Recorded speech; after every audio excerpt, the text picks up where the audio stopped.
Hello বন্ধুরা, কেমন আছেন? আশা করি সবাই ভালো আছেন। বন্ধুরা, সরকার বিপদে আছে এরকমই জানিয়েছেন গণতন্ত্র মঞ্চের নেতারা। বন্ধুরা, গণতন্ত্র মঞ্চের নেতারা বলেছেন যে আওয়ামী লীগ সরকার খুবই বিপদে আছে। রাজনৈতিক, অর্থনৈতিক, সামাজিক এবং সাংস্কৃতিকভাবে ভয়াবহ সংকটে রয়েছে সরকার। তারা চিকন ছুটার ওপর হাঁটছে, যে কোনো মুহূর্তে সেই সুতো কেটে যেতে পারে। রোববার বিকালে চট্টগ্রাম প্রেস ক্লাবের ইঞ্জিনিয়ার আব্দুল খালেক মিলনায়তনে গণতন্ত্র মঞ্চের চট্টগ্রাম বিভাগীয় প্রতিনিধি সভায় বক্তারা এসবও কথা বলেন। সভায় নাগরিক ঐক্যের সভাপতি মাহমুদুর রহমান মান্না বলেন যে বাংলাদেশ শ্রীলঙ্কার মতো দেউলিয়া হওয়ার কাছাকাছি চলে গেছে। সরকার বিপদে আছে। জিনিসপত্রের দাম ক্রমাগত বাড়ছে, বিদ্যুতের দামও বাড়ছে, বাজার প্রতিদিন আগুন লাগছে।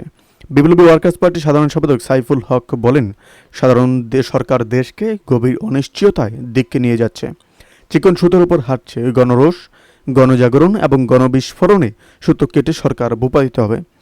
গণসংহতি আন্দোলনের প্রধান সমন্বয়ক জোনায়েদ সাকি বলেন, প্রবল সর্বগ্রাসী ক্ষমতা জাতির ওপর চেপে বসেছে। মানুষের নাবিশ্বাস উঠেছে। মানুষের পেটে ভাত নেই। সঞ্চয় ভেঙেও পুষ্টিকর খাবার কেনা দূরে থাক, পেট ভরার জিনিসও কিনতে পারছে না।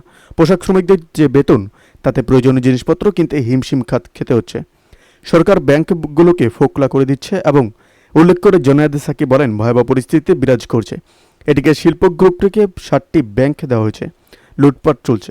প্রধান গণতন্ত্র মঞ্চে চট্টগ্রামের সমন্বয় এসজেএসডির আহ্বায়ক জাবিউল ইসলামের সভাপতি ও গণসংহতি আন্দোলন চট্টগ্রাম জেলার সহায়ক হাসান মাফরুহ সঞ্চালনায় এই সভায় আরও বক্তব্য দেন রাষ্ট্র সংস্কার আন্দোলনে প্রধান সহায়ক হাসানাত কায়ুম। বন্ধুরা, এই আপডেট প্রসঙ্গে আপনাদের কি মতামত অবশ্যই আমাদের কমেন্ট করে জানাতে বলবেন না। ভালো থাকবেন, সুস্থ থাকবেন। ধন্যবাদ। দেখা হচ্ছে নতুন একটি ভিডিওতে। আপনি কোথা থেকে দেখছেন এই ভিডিওটিকে অবশ্যই আমাদের কমেন্ট করে জানাতে বলবেন না।